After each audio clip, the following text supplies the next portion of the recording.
En ce 30 juillet, c'est la journée mondiale de lutte contre la traite des êtres humains. Combien sont-ils à travers le monde à subir ainsi l'exploitation de l'homme par l'homme? On en parle avec notre invitée Geneviève Collat, coordinatrice du collectif Ensemble contre la traite des êtres humains pour le Secours catholique Caritas France.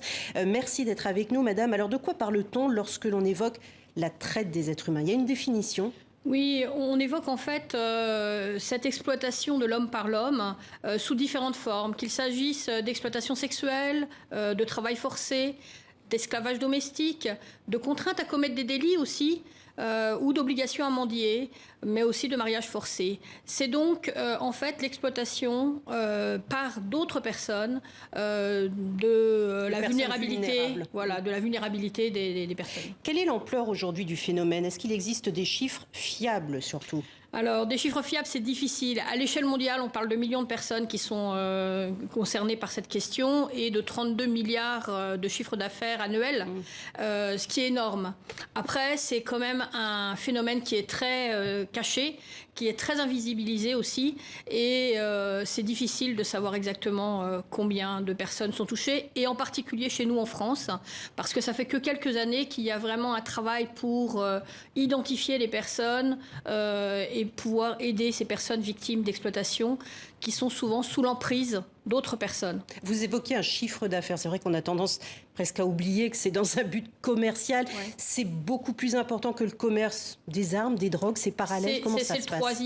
C'est le troisième après la drogue et les armes. Donc c'est quand même quelque chose d'énorme, d'absolument énorme. Et maintenant, c'est une des questions aujourd'hui qui est quand même mise en avant pour pouvoir essayer aussi d'arrêter ce crime, quoi. Mais justement, il existe depuis le début du siècle dernier, je crois 1907, une forte production juridique, normative face au phénomène. Qu'est-ce qui fait que la traite des êtres humains aujourd'hui existe encore autant de nos jours? Je pense que pendant des années, on a dit la traite, c'est uniquement dans certains pays lointains, ça ne nous concerne pas vraiment. Depuis qu'elle a été abolie, c'est fini. Et je pense qu'il a fallu des années, en fait, pour pouvoir montrer à quel point aujourd'hui, sur des bateaux, des gens sont exploités, dans des entreprises, mais est-ce dans que la rue. Ces conventions s'adaptent à l'esclavage moderne tel qu'on le conçoit aujourd'hui? Alors, il y a eu des nouveaux textes, en fait, ces 20 dernières années, depuis la déclaration de Palerme, en fait, et depuis la Convention de Palerme, il y a eu des textes qui sont venus à la fois au niveau international, puis au niveau national.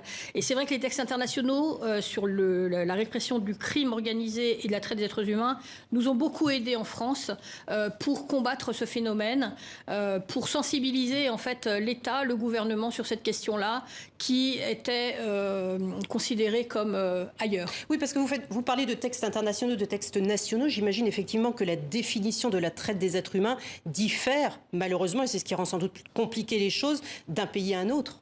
Alors, elle diffère. À chaque fois, en fait, le point commun, c'est l'emprise des personnes. Les gens qui se retrouvent sous l'emprise d'autres personnes, l'exploitation, ça ne diffère pas. Ce qui peut différer, c'est les formes d'esclavage. Non, mais je pense par exemple à la prostitution. Oui. C'est un cas quand même très particulier. Il y a aussi des prostituées qui ne sont pas forcément sous le joug, sous l'emprise d'une autre personne. Est-ce que ces prostituées-là, consentantes, si l'on peut dire, font partie des êtres humains dits traités? Alors, si ce sont des mineurs, ça fait partie. Ce sont des victimes de traite parce que les mineurs, victimes d'exploitation sexuelle mineurs, en fait, à partir du moment où on ne demande pas qu'il y ait un consentement, sont considérés comme victimes de traite.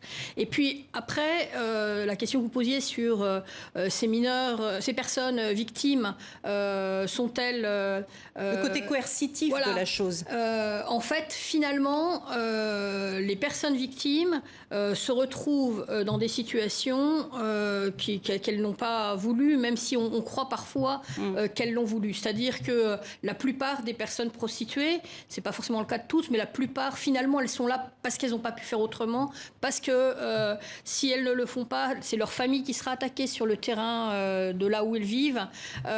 Donc il y a quand même beaucoup de difficultés. Il nous reste 30 secondes, c'est très court, mais est-ce qu'il y a une solution à ce fléau? Il faut sensibiliser largement le grand public, prévenir les publics à risque, accompagner les victimes, non seulement sur le plan social, mais aussi sur le plan juridique, plaider pour que les lois soient vraiment appliquées, et puis travailler en réseau, parce que c'est une question qui doit se régler à la fois au niveau national et international, avec les associations et les gouvernements et les institutions ensemble. Avec les associations dont Secours catholique, Caritas France, dont vous faites partie. Merci beaucoup Geneviève Collat de nous avoir alertés justement sur cette traite des êtres humains. Merci à vous.